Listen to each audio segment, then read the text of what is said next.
Welcome, everybody, to the latest episode of Stars, Cells, and God. My name is Rana. I'm a biochemist and a Christian apologist, and today I'm joined via Zoom by Steve Anonsen, a Christian apologist. And we're going to take on the question today, did the Catholic Church in the 16th century stand in the way of scientific progress by imprisoning and persecuting Galileo? Or is there more to the story? You don't want to miss it.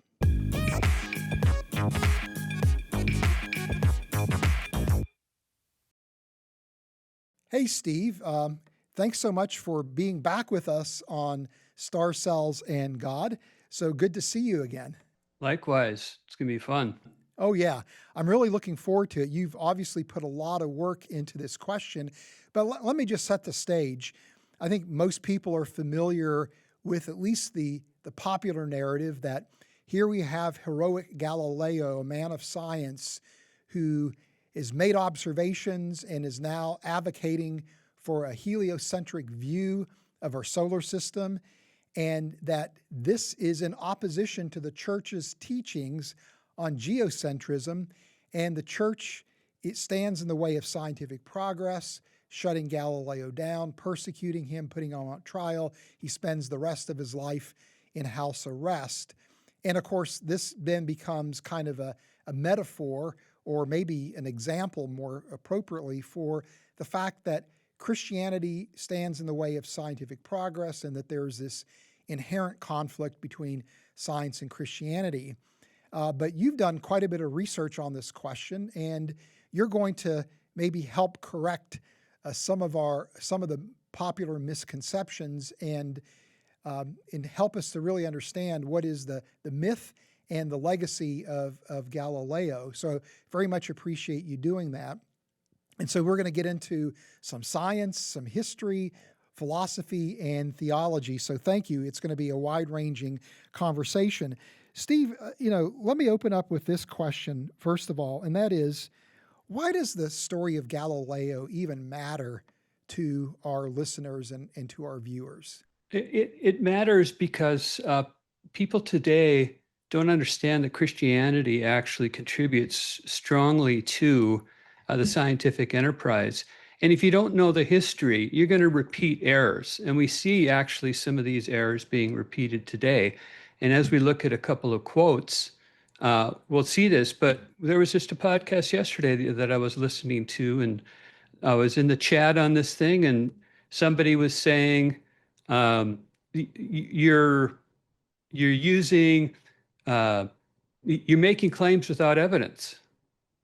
And I thought, oh my goodness. And that's exactly what this is about, is some people say that the church was making a claim solely based on some verses in the Bible, ignoring all other things. And it's false. It's dramatically false. So we want to understand the real history so that we can understand how we would play it out again today. Yeah. And so you have a quote from David Mills. Did you want to read that quote to us? Because I think that's a really powerful quote that exemplifies this whole idea of a conflict model. Yeah. So Mills says the Christian church fought bitterly throughout its history and is still fighting today to impede scientific progress. Galileo, remember, was nearly put to death by the church for constructing his telescope and discovering the moons of Jupiter. This is stunning in how incorrect it is. Galileo's work with the telescope actually made him a rock star. Mm-hmm. And there's a pun intended there.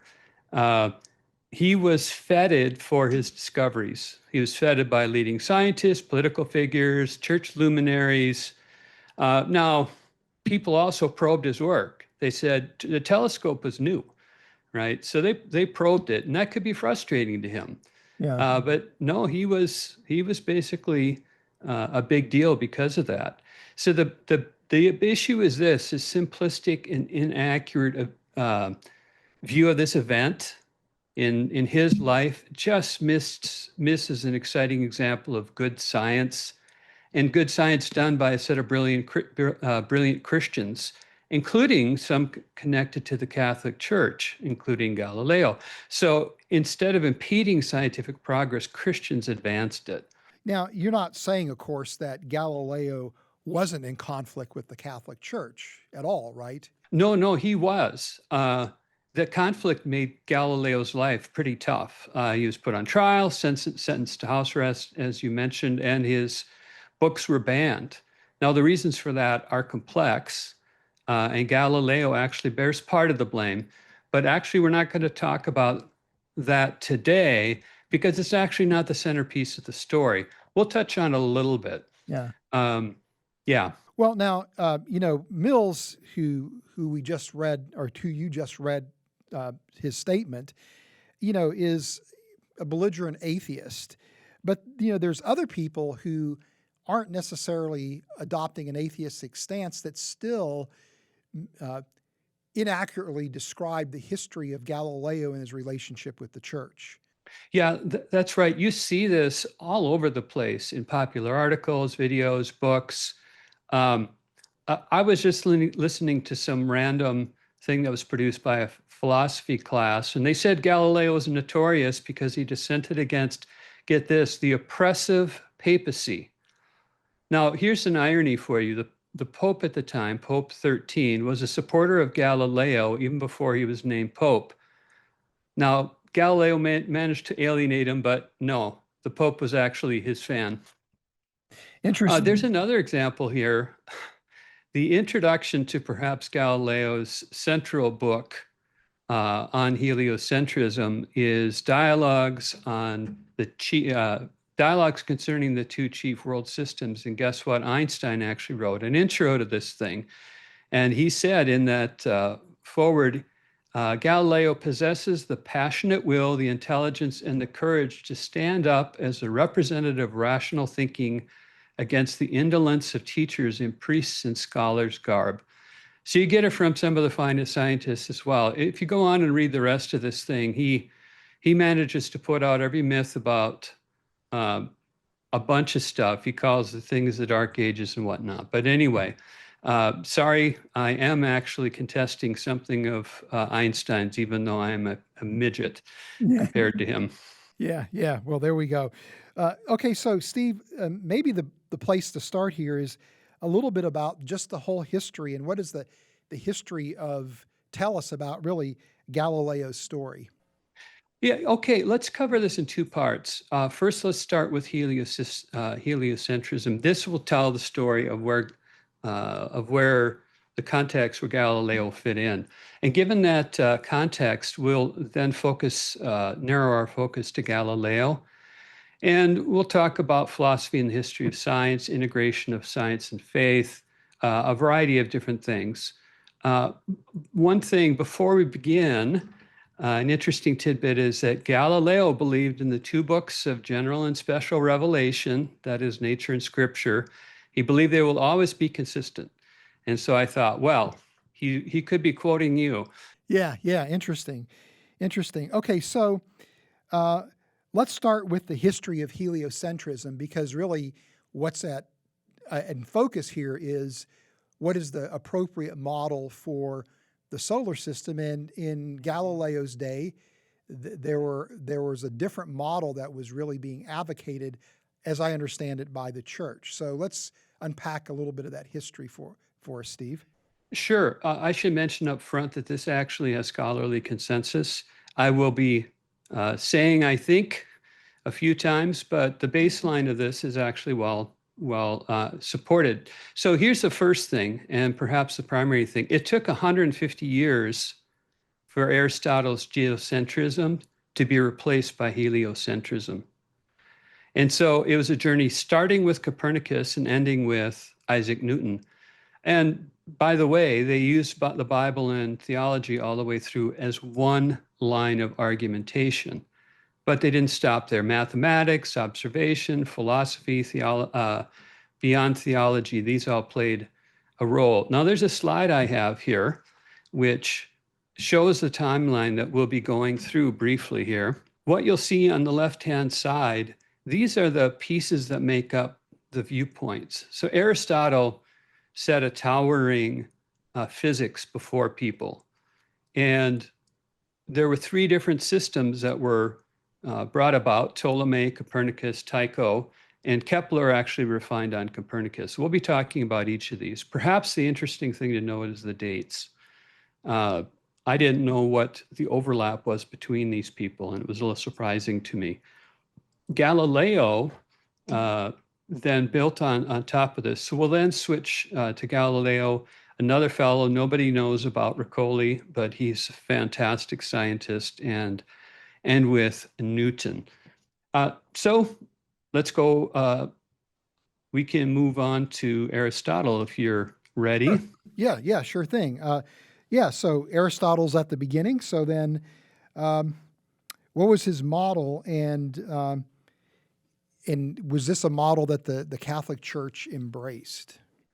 His cosmology and physics, they were the nearly universal understanding. We should just call it universal. And it prevailed for 1700 years.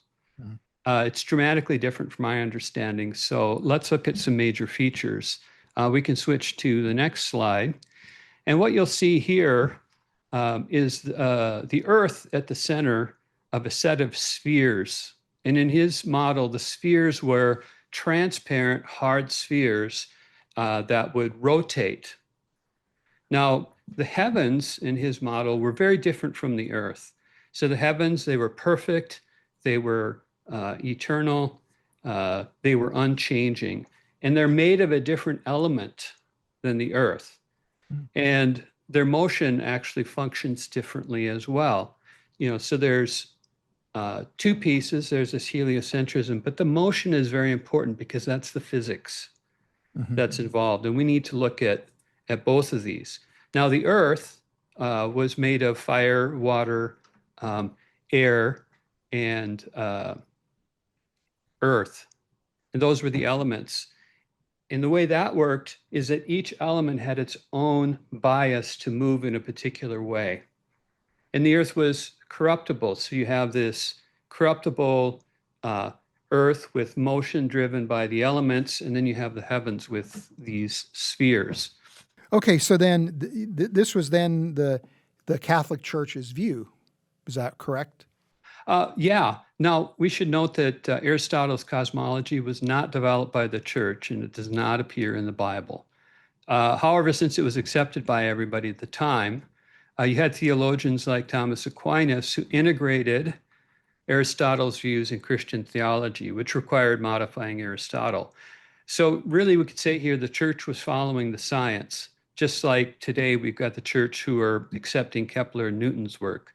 Now, there are some passages in the Bible that suggest the earth is immobile at the center of the universe, which is Aristotle's view. And that actually became a dogma of the church. Now, it wasn't a dogma of church just because of the verses. It was concluded based on conversation with scientists, and it resulted with Galileo's view being formally rejected. Now, we should note here, though, the church wasn't unyielding on this thing. There's a guy who was consultant to the Inquisition, which, by the way, is the group that put him on trial. And he said the church is willing to reinterpret scripture should the science call for it, but not before. So unless the science changed, the church's theology concerning planetary motion wasn't going to change. And as we will see, the science was not settled. So we'll return briefly to the trial later. Okay, and so I think this is an important point, because what you're saying is that the church was reading these scriptural passages in light of what was the prevailing scientific view of that time, saying, look, if this is the prevailing view, then these scriptural passages seem to be in alignment with it, seem to harmonize with it, but that they were completely flexible, that if the science changed, it would suggest to them that maybe that original interpretation may not be valid. I think that's a really important point. Am I understanding that correctly, Steve? Yes, that's right. I'm sure there'd be some who would object to this, but my point is, a guy connected to the Inquisition who was very highly regarded made this statement. Yeah. So it's pretty interesting. So the myth says the church was opposed to Copernicus purely based on theology. But here's the thing, there were three different models, not Copernicus and Ptolemy. Many people don't even know who Ptolemy is.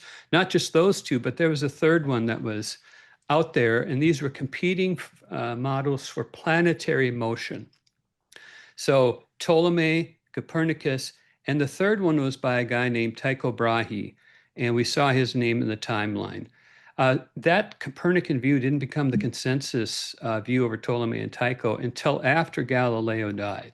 And I think this is something that was an aha moment to me when I was reading through some of your notes that you provided me ahead of time, is that there wasn't like this open and shut case for Copernicus's view and for heliocentrism. This was an area that was intensely being debated, and people were proposing models and alternative models trying to make sense of how we understand our solar system and the universe. Yeah, that's right. I mean, it's a scientific process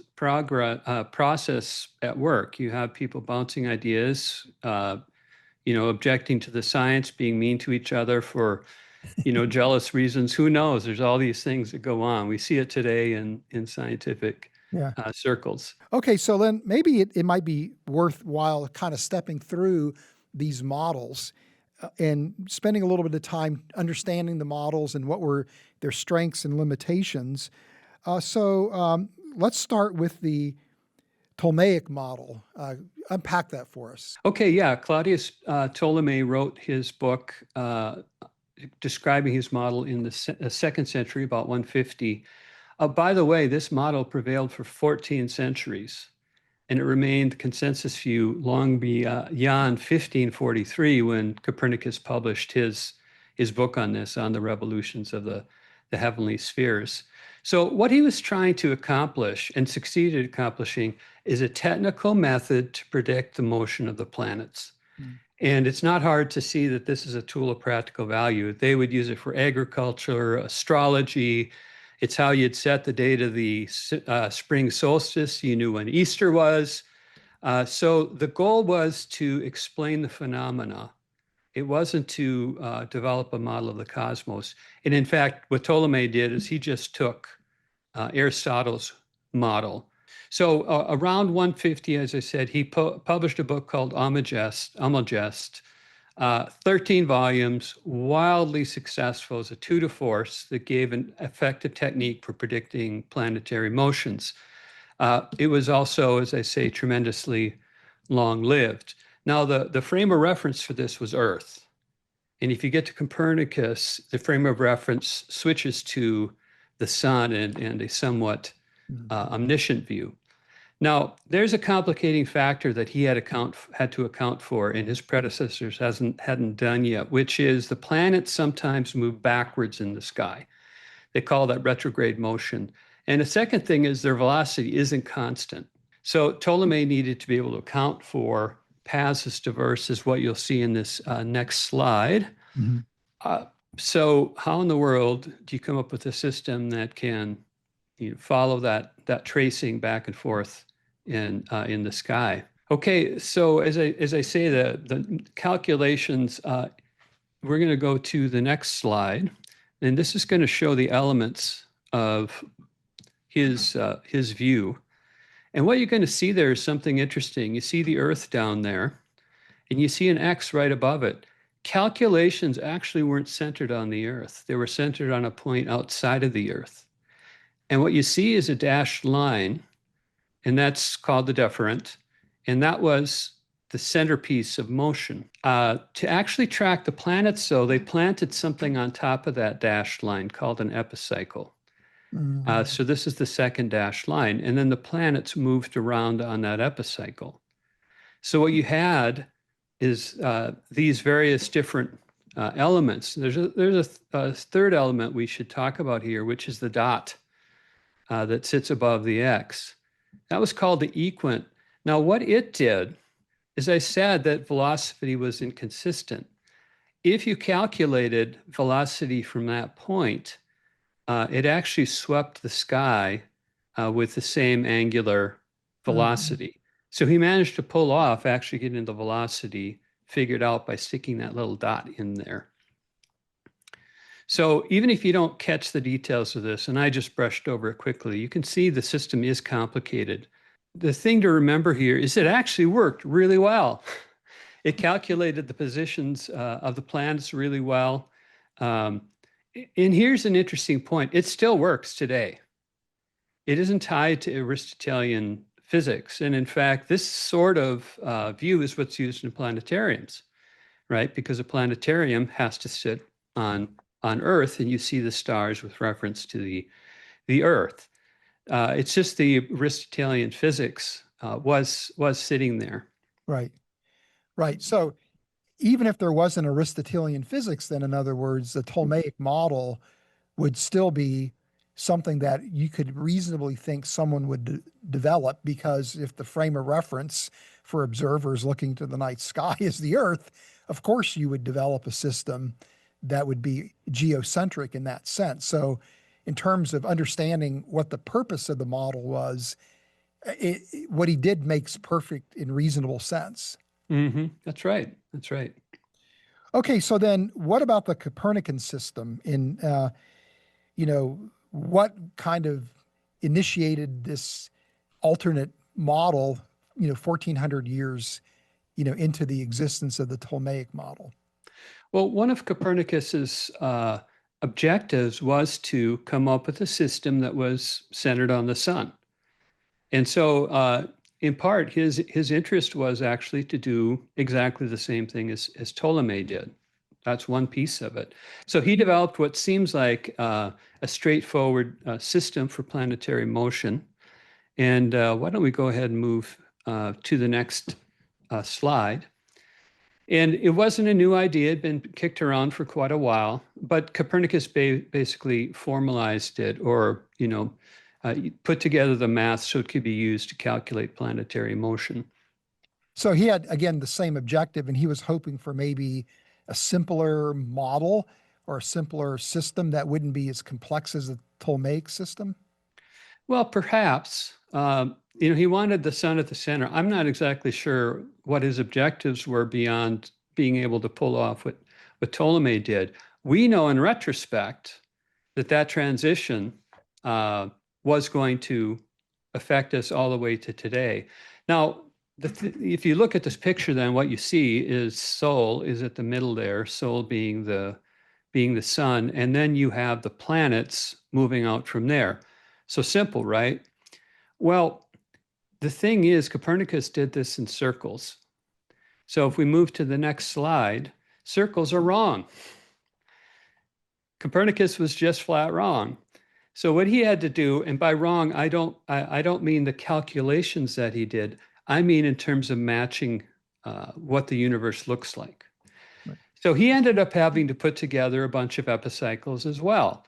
And the number of them was less than Ptolemy, but honestly, there was probably 50 of them, I would say. So it was pretty complex. It didn't necessarily make calculations better. It didn't make things more accurate. In some cases, what he was doing is more so, and Ptolemy was ahead in other things. An interesting thing is he wasn't really an observational astronomer either. He didn't bring new evidence to bear on this, but he was brilliant in producing this mathematical system. One thing that is true, though, this system is simpler because, for example, with Ptolemy, he had different models for each of the planets, and this Copernican model was actually the same for them. So there's much we can say about how this will eventually really be a profound impact. But at this very moment, right? Let's just use the history at that very moment. This is the benefit that he brought about. And again, what was that benefit? It was just a simpler model? That's what proved to be the case. Yeah. That's what proved to be the case. And, there's reasons to think, let's just take this. The entire universe is circling around the Earth. That seems like a lot of substance and weight. Right. To be circling around the Earth. And it kind of, people went, But that's a philosophical argument, right? And there were certainly a lot of those out there, and they're not decisive. Right. Right. Okay. So, and still we consider Copernicus kind of the father of modern cosmology. So how do we reconcile what you're saying with that status that Copernicus has? Well, the thing to realize is that his system actually had a big influence on scientists of the day, just a handful of them. Uh, his book on the revolutions, it was really technical. So there's not very many who can understand it, which by the way helps him avoid people who are going to criticize it on other grounds. Um, his views were heavily criticized. They were criticized on theological and scientific grounds. Now, this shouldn't surprise us. I mean, he was bucking up against Yeah. well over a millennium of history, and he didn't really have uh, new evidence. And so it's not surprising that he didn't win adherents in his lifetime. Yeah. Look, the same thing happened with like plate tectonics. That was a much shorter time frame, but people looked at it and said, huh, no way. Yeah. And in time, it shifted.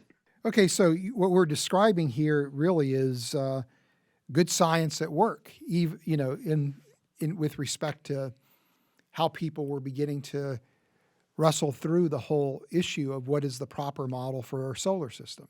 Yeah, that's right. And, it takes time. That's good science. Um, Thomas Kuhn, in his Structure of Scientific Revolutions, talks about this idea of a paradigm shift.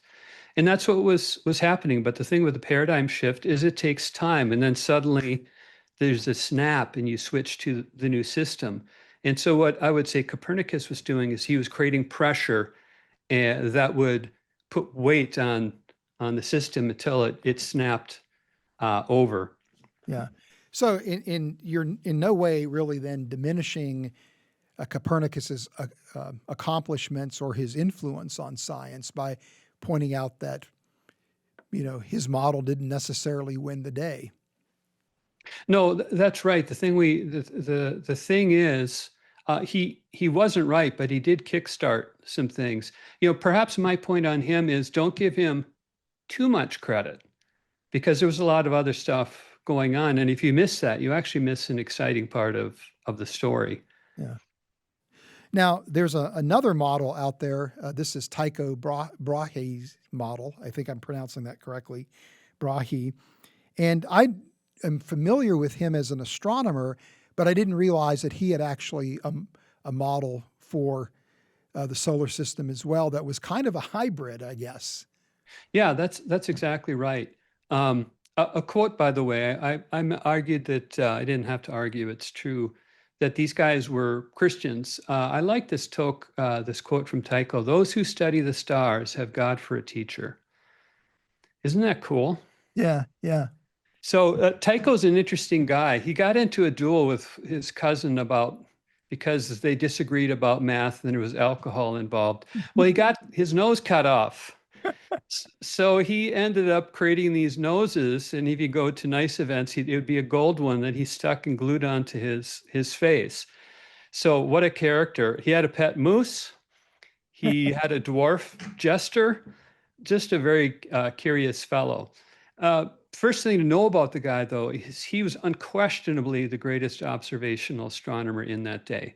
And, people talk about Galileo's observations, trivial compared to what Tycho did. He invented instruments, he invented techniques. He'd stick instruments underground to isolate them from environmental influence. He actually did further the telescope later on, by the way, but it didn't really become significant until after he died.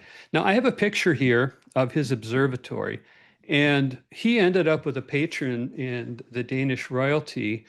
Probably 1% of the Danish national product was spent on building this thing. It's called Uraniborg, or Castle of the Heavens. And it was actually a research center. Now, Tycho found evidence here against Ptolemy's system. And he used his stellar observational skills to do this. A bit later, Galileo actually found other holes in Ptolemy. And it'd perhaps be better to say Aristotle. Yeah. So I'll give you some examples here of this. So Aristotle said the heavens were unchanging. So contrary examples, one is something that's now called Tycho's star, and it was a supernova seen in 1572. Mm, Now, you shouldn't have new stars showing up if the heavens are unchanging. And the right. second thing he did is he studied a comet of 1577, by the way, with greater detail than anybody else had done by a good measure. He also determined that it sits past the moon. Now, the moon and beyond was not supposed to be changing, and here's this comet floating around in the sky. So it was a pretty significant issue. He had to also convince people that it wasn't atmospheric phenomena. It Mm. really was a real body, and he managed to pull that off. Now, to show you again how scientific progress works, Galileo, maybe 40 years later, argued that it was atmospheric phenomena. So it took time for that consensus to come about as well. Okay, so then Tycho is a great astronomer, but what were his views on planetary motion then? Uh, it's it's actually really simple, and we'll look at the next slide for this. Tycho combined two different systems. So what you'll see on this picture is you see the sun and you see the planets revolving around the sun. And you see on the outside, you have the stars on their shells. The difference is the sun, as seen there, rotates around the Earth. So what you basically had was largely the Copernican model, but the Earth was still at the center of it all. And so this has been called geo-heliocentrism. And did it have advantages over the Ptolemaic model and the Copernican model? Well, it's believed that the Tychonic system is actually mathematically equivalent to the Copernican system. The difference, of course, is the frame of reference. Now, Copernicus did have the ability to predict stellar parallax, which wasn't actually observed until the 19th century, but that was a testable Mm, statement that he had put forth. But the Tychonic system actually had more adherents than Copernicus for a good while after Copernicus, and in okay. fact after Galileo. Now, So those are the three models: yeah. Tycho, Ptolemy, and Copernicus. Now, this may be an unfair question because I'm asking you to speculate about history, but do you think maybe part of the appeal of Tycho's model was just simply his notoriety as an observational astronomer and the influence that he had with regard to the Dutch government? Um, yeah, here's what. Yeah, he was very highly regarded. Uh, for the Danish government to give him this money was really interesting. I think another very important factor, though, is he didn't change a very important part of the system. The Earth was still sitting at the center, Mm, so it uh, he was highly regarded, and he didn't change the system too much. yeah, I Those two things are definitely uh, going to work in his favor. yeah. So his model is much less radical than the Copernican model, then, in that sense. Yeah, exactly, exactly. Okay. All right. Well, now we're at the point that everybody is waiting for, and that is, what about Galileo? What were his scientific contributions? Okay, yeah. So let's take a look at the next slide. This is just to again check where we are in this conversation. We've just covered the left-hand side, which is three different systems. Yes, we're going to now go to Galileo and talk about some of his accomplishments and some people who followed him. So let's start with the telescope. Oh my gosh, it wasn't a thing in his day, but he refined it dramatically, ended up with something that was like about a 20x Mm, telescope today. So that was revolutionary. And he did it by actually making his own telescopes. He ground his own glass, he refined the mechanics of the things. So it was pretty surprising. But what he found with this was a challenge to the Ptolemaic system. So a few of his discoveries. He discovered that Venus has phases. Now, what do phases means? Phases happen when a body rotates around the sun. So that was a challenge. Second, he found that the moon's surface is actually rough. Mhm. Now, the moon's surface is supposed to be perfectly smooth in the Aristotelian system. He also found out that Jupiter had 4 moons. Now, you may remember that Mills actually talked about Jupiter's four moons. Those objects didn't revolve around the Earth, Mm. which is suspect on the Aristotelian system. So, as I mentioned, far from nearly being put to death, he did become a rock star from this, and he really was very highly regarded because of this. Now, it's worth pointing out the telescope wasn't actually immediately accepted. Uh, it was really the degree to which he had created it was a new instrument. So once again, people wanted to eliminate possible issues with it. Again, start part of the scientific process. So they wanted to know, well, is it aberration because of the lens? They hadn't actually seen through the telescope because there weren't instruments of his quality. So he had to run around with his telescope so people can look at it. And he built a bunch of telescopes and sent them to luminaries of his time. But how many telescopes can you build, right? So people just didn't have the ability to accept this. And it frustrated him. It really frustrated him. It's obvious. Why don't you just take my word for it? Yeah. Well, and that's not the way science works, though, right? Right, exactly. Yeah. Okay, so I mean, so then his work with the telescope proved Copernicus right. Is that correct? No. We look up the Tychonic system addressed all these issues. It addressed all the weaknesses that Oh, Copernicus, that Galileo found with the telescope. It addressed the weaknesses with the comet and the nova that Tycho found. So they were, in terms of these issues, basically equivalent. I see. The difference was whether the Earth revolved around the sun or the other way around. Now, it's interesting, Galileo didn't take Tycho seriously. Mm. And I mentioned his key book, Defending Heliocentrism. Listen carefully to this. Dialogue concerning the 2 chief world systems, Ptolemaic and Copernican. Mm.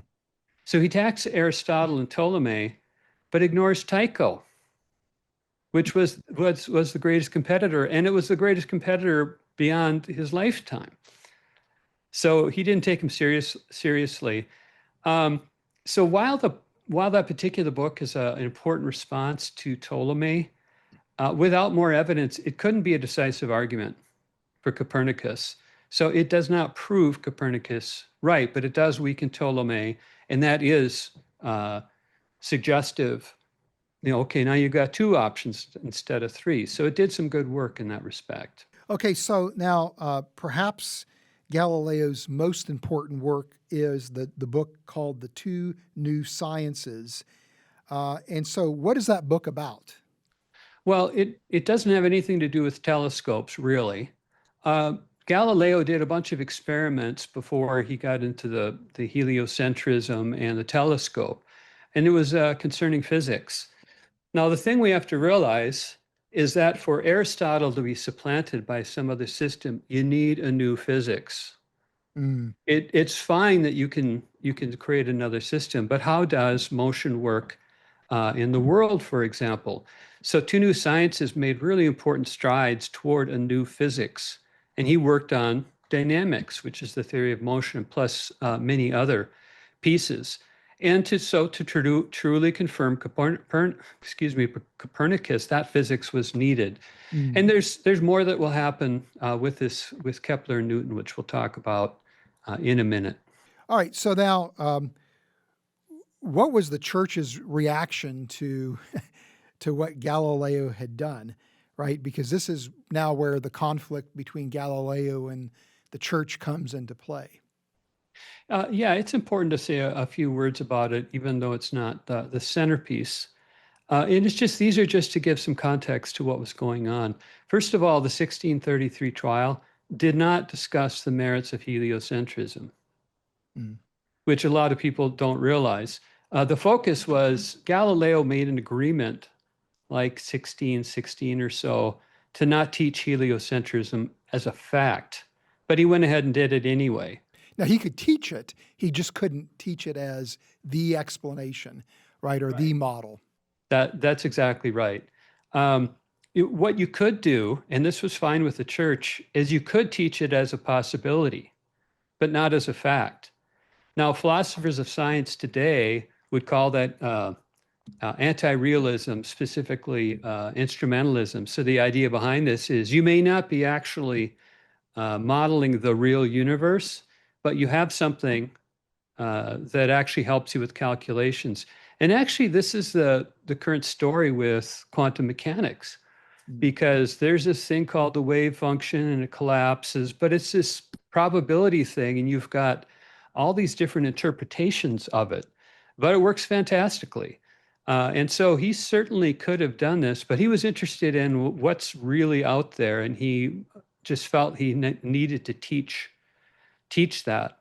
Another thing to include here is rejection of heliocentrism wasn't just a doctrinal issue. And I mentioned this before, you have these specialists in a variety of different fields. So around 1616, they forbade heliocentrism be taught as a fact. And they talked to a variety of people before they came up with that conclusion.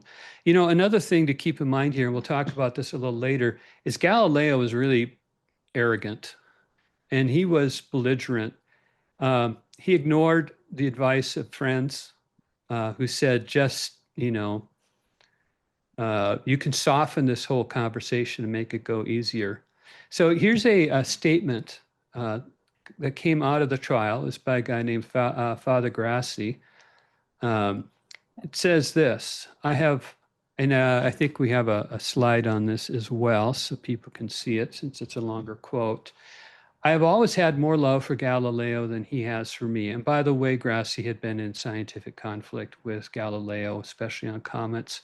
He says that in last year in Rome, during the trial, when I was requested to give my opinions on his book on the motion of the earth, I took the utmost care to allay minds harshly disposed toward him and to render them open to the conviction of the strength of his arguments. The trial wasn't a situation of, the world against Galileo. He had advocates there.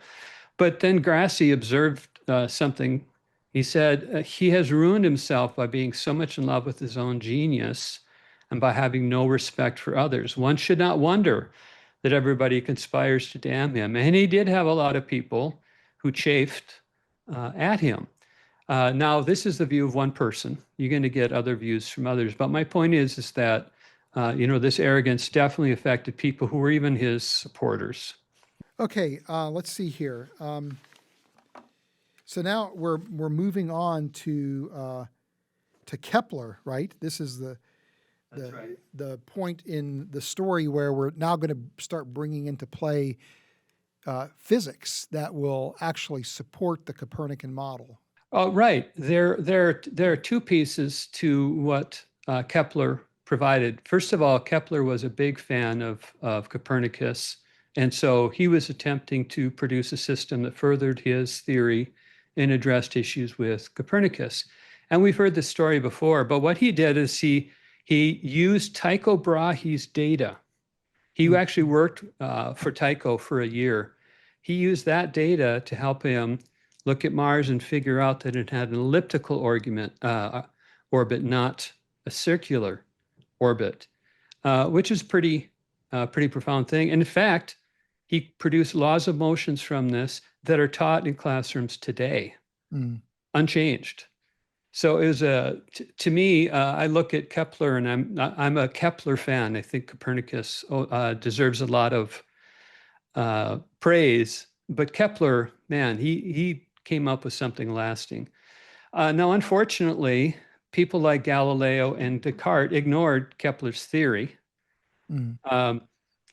Kepler, interestingly enough, though, he had a friendly relationship with Galileo, and he actually advanced his work on the telescope. The guy ended up being called the father of modern optics as a result, but a lot of his work was mathematical. He used somebody else's observational data. And by the way, his the heirs of Tycho didn't want Kepler to use his data because of basically copyright. Okay. So he couldn't publish his work for a few years until he got, effectively permission to do so, which was pretty amusing. Yeah. Yeah. Human nature, right? Okay, so now what about Riccioli? Yeah, Riccioli's a curious guy. As I say, most people have never heard of him, and those who talk about him tend to be pretty down on him. But he did something remarkable in 1651. Now, that is 2 decades after Galileo died, okay? Keep that in mind. He was a Jesuit, which is a Catholic astronomer, and he published this book called New Almagest. Now, you may remember that Almagest was the name of Ptolemai's major groundbreaking work. It was a 1,500-page work. It became a standard reference work all over Europe. Now, it opens with a comprehensive review of astronomy at the time. And this is part of the reason why it became a textbook. It also looked at 126 arguments for and against Copernicus and Tycho. Some of them were great. Some of them were just for completeness because they were silly. But he ends up concluding that the evidence is in favor of the Tychonic system on scientific grounds. This is 1651, 20 years after Galileo. Now, I would not have expected that at all. I mean, because again, you have this impression, right, that heliocentrism is, true, and therefore everything would line up against it, or line up, for it. Yeah, that's right. Let's look at this next slide. This slide is an incredible engraving. It's the frontispiece, which means the facing page at the beginning of the book, and what he does with this is he shows the state of the science. Now, I list a book there, which will always also be in the resources, that's remarkable on this topic, so I highly encourage people to read it. But to get into some detail of what's on that picture, we really should drill in. So let's go to this next slide, Tycho over Copernicus. And what you'll see here is some scales. And if you look closely, Copernicus is on the left-hand side. You've got the sun in the middle of that disk, and you've got the Earth with the moon revolving around it. Now, if you look to the lower right of it, you end up with Tycho's system. There's the Earth at the center, and then you have the planets going around the sun. So based on evidence, that was his conclusion, which is interesting. By the way, he did not use theological arguments in this work at all. He acknowledged them as he got into this 126 different arguments. Let's look at the next slide. Ptolemy got demoted. Now, if you look at the lower right there, underlined in red, that's Ptolemy's system. So he's just been relegated to the lower corner. And Ptolemy is, there's a bunch of interesting things about Ptolemy down there. He's sitting there to the left-hand side. But let's look at the next slide, which really gets at this commitment to evidence in Riccioli's work. And it shows all of the pieces that we were talking about. On the left-hand side, you see the sun, and you see two planets that have phases, and that's Mercury and Venus. On the right-hand side, you see a banded planet. It's got 4 moons going around it. You see our moon that's ragged. You see below that comets. So what Riccioli was doing is he was saying, here's the evidence. He was arguing based on the evidence. So these are violations of Aristotle's model, as we've discussed. So now, why was the Ptolemaic model then demoted by Riccioli? it's because of the things that you see on the top. And again, it's really Aristotle's model that we're talking about here. Yeah. But it just didn't fit. I mean, you've got these planets with phases. That just really says, no, this thing can't be revolving around the Earth. And, the other elements on the right-hand side, they say that the universe isn't unchanging Yeah. and it's not perfect. And Kepler showed it's not we're running around in circles, which is what Aristotle said, because circular movement was perfect movement. Yeah. So the next piece here, beyond Riccioli, and the reason why I mention Riccioli is simply because this was an evidence-based argument against Copernicus long after Galileo died. The science hadn't been fully settled yet. Yeah. Okay. Now, It's Newton is the one that brings everything to a head then, right? yeah, Riccioli defended Tycho, but here's the thing: who made the physics finally complete? And it was Newton. The heliocentric model was not widely accepted until it was mathematically proven by Isaac Newton. This was published in 1687, more than 150 years after Copernicus.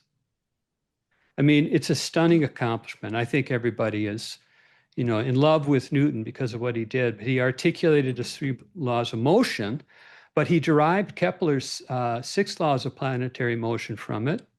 He accounted for Galileo's observation with the telescope, and he synthesized the heliocentric model of Copernicus. He brought it all together under a new physics.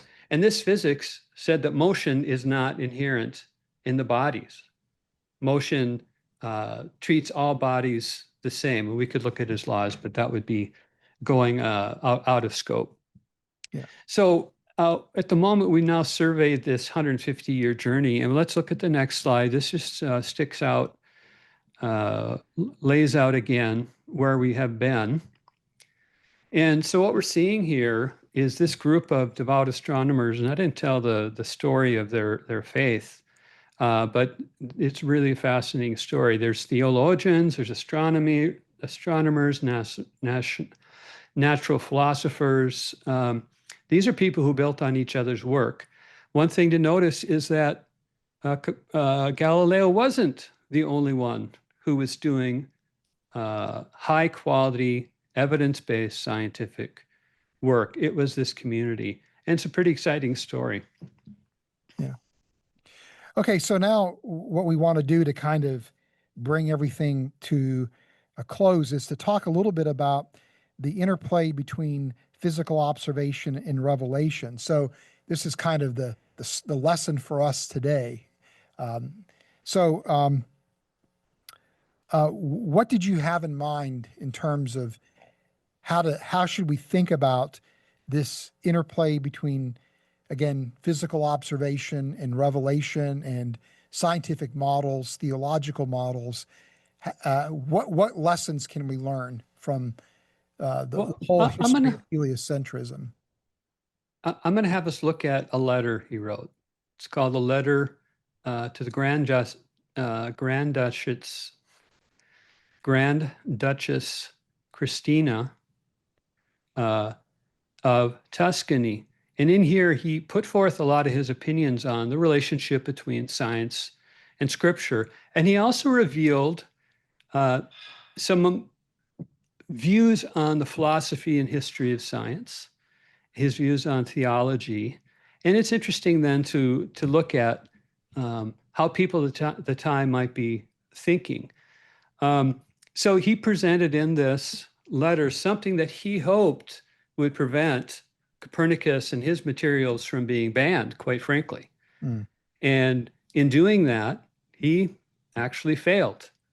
Okay, so why did he fail, and what can we learn from the letter? Well, here's the interesting thing. He focused on theology and biblical interpretation, but he didn't present the evidence that supported Copernicus. So let's say that somebody was sympathetic they thought, okay, I'm at least willing to look at your views here on theology. By the way, the theologians wouldn't think much of a scientist pontificating on theology, but set that aside. He didn't do that. In fact, he insulted people in his letter. So great, you don't agree with me, therefore you're a bit stupid. We should look at a couple opening matters because I just mentioned that he was a little abrasive here. And so let's talk about getting the full story. Here's an important thing to note. You can't understand all of the issues by reading just Galileo. Not at all. He has a very strong viewpoint on a lot of things. And we see this with a variety of people. He uses some straw man. And there's a sniff test you can use for this, which is, what do you think his opponents really believed? Did they ignore the evidence of their eyes and their instruments, which is, by the way, what Galilei was arguing in this letter? It's not credible. Who's going to ignore what's in their face, right? So there's a bit of a straw man there. Now, he didn't fairly represent their views. They couldn't possibly have been as thick-headed as he said. And so he attributed motives to them that weren't clear at all. He couldn't read into their head. There's a lot of ad hominem there. And again, he skipped some stuff. He skipped Tycho. He skipped elliptical orbits. This stuff was known at the time. And he actually overstated Copernicus's status. And I'm not saying this was malicious in any way. How would he know actually where these things were at? There's a variety of different pieces of this. But one example is, he said, people all over were reading Copernicus's work. His work was very technical. People could not have been reading it. They wouldn't have understood it. Very few people could understand it, people like Kepler. And he said that, oh, everyone's okay with it. Well, no, there was a lot of negative views on this. So he was a tough guy to get along with in this respect. And he was, I could see how the people who were listening to him would have had some issues with this. Let's move on to a second interesting point before we get into actually the theology. He does ask people to prove a negative. So let me give you this quote. Before a physical proposition is condemned, it must be shown to be not rigorously demonstrated. It must be shown by those who judge it to be false. Now, how in the world are you going to prove that? Yeah. That means that, well, any possibility that could ever happen, you have to account for that. Because if you don't, something new may come up. So somebody who makes a claim is the one who actually has to demonstrate it. By the way, Darwin pulled the same trick.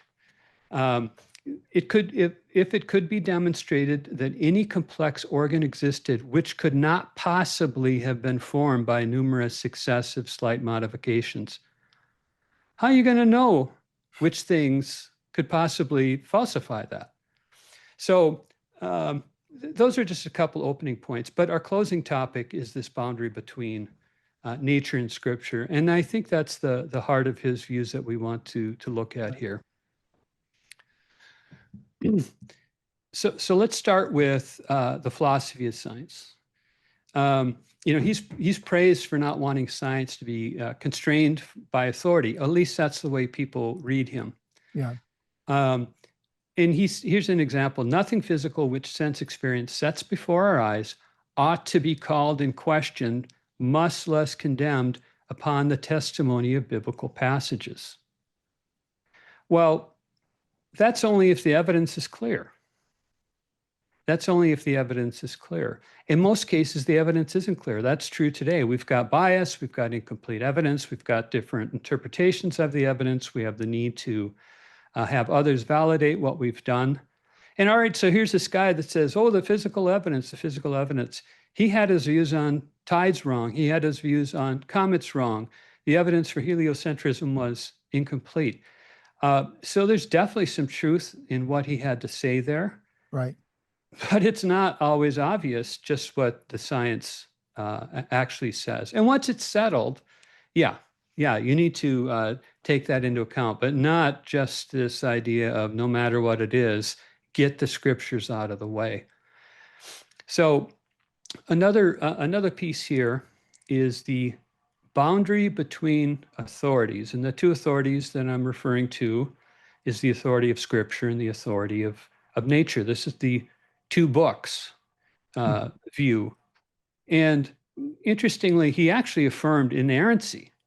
And he affirmed that those two books are always going to agree if you understand them right. Totally standard view that exists today.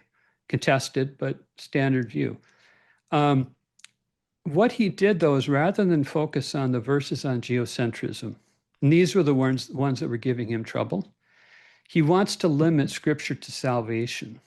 He wants to give it a different role. He wants to give it what I'll call a diminished role. So his goal was to promote Copernicus without interference from censors. And his approach was actually to deny Scripture the authority to speak about the book of nature. And he got unintended results because of this. But let me give this quote. The primary purpose of the sacred writings is the service of God and the salvation of souls. And then he gets this quote, teach us how the intention of the Holy Ghost is to teach us how one goes to heaven, not how the heavens go. Right. Which actually I don't buy. Yeah. I don't think that's right. I mean, and that sounds very similar to the classic essay by Stephen Jay Gould on the two magisteria, science and science and Scripture. Really, they represent two completely distinct domains of knowledge. So on one hand, Galileo is saying things that we would resonate with here at Reasons to Believe, right? Absolutely. But then on the other hand, he's saying things that we would be very uncomfortable with, that sound much more like Stephen Jay Gould than they do Hugh Ross, right? Well, and that means that Galileo would have been uncomfortable with it as well. Yeah. Now, another piece of this is he calls the verses on geocentrism accommodation. People were too unsophisticated to possibly understand these things. It's all accommodation. Now, the last talk you and I had, we talked about hermeneutics. Yeah. So how do we know when accommodation is being used? That's done by good biblical interpretation. In fact, in the last talk, I talked about the earth being unmovable and how to exegete that. So that's, rather than just brushing it away, we need to exegete it. Another thing that he said is if errors occur in interpretation of the Bible, you can't use the Bible on physical matters at all. Well, that's, again, doesn't make any sense. So let's talk about what maybe a better view of these questions are. And this is seen in his comments on theology being the queen of the sciences. Theology being the queen of the sciences, which was the view at the time. Now, he suggests some meanings of this, both of which were wrong, by the way. He said that, well, it could mean that theology overrides what's obvious to the senses. Red flag. It would be silly for somebody to suggest otherwise. So that's a straw man. But he said theology is limited to the sublime. And he spins this. I'm going to call it spinning.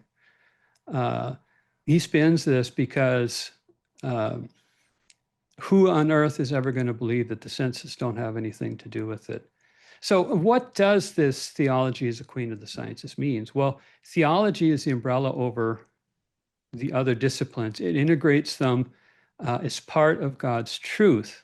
You've got creation, you've got humanity, you've got the fall. Creation, of course, being a critical element to this.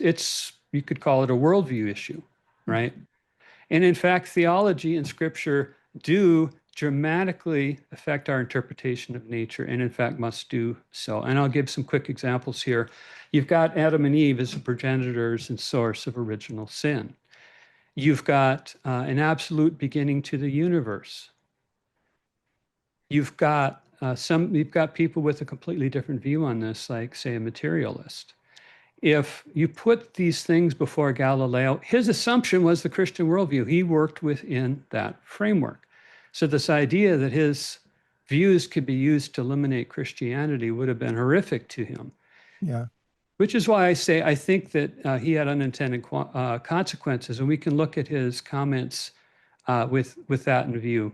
And remember that God made the world intelligible to those who are made in his image. You know, the Greeks saw the world as chaotic. Why bother study it? And so Galileo's very ability to read nature is explained in the Bible.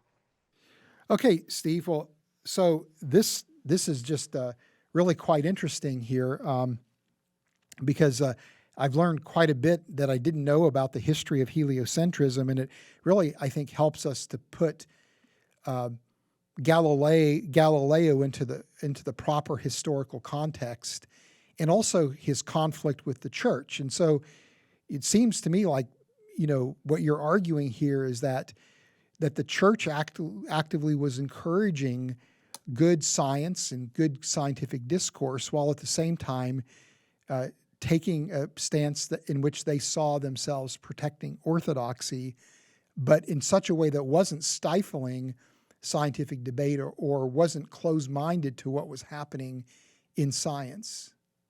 Well, an interesting point here is that the church wasn't the only ones who were doing this. It was a common line of argument, not the only argument, for a lot of people all over the place.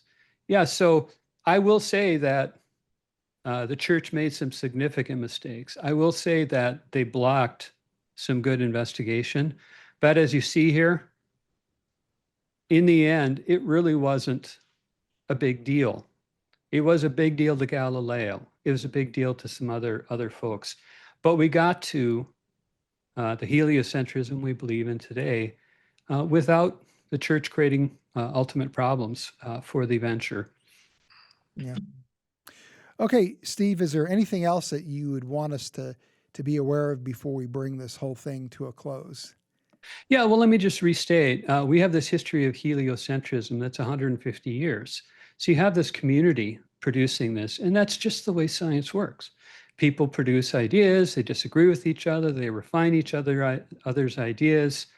That's exactly what happened here, 150 years, culminating with Newton, whose ideas are taught today just as Kepler's. The other thing is, maybe scientists don't always fully appreciate what happens if they get into the philosophy of science, the history of science, theology. It takes some careful thinking there.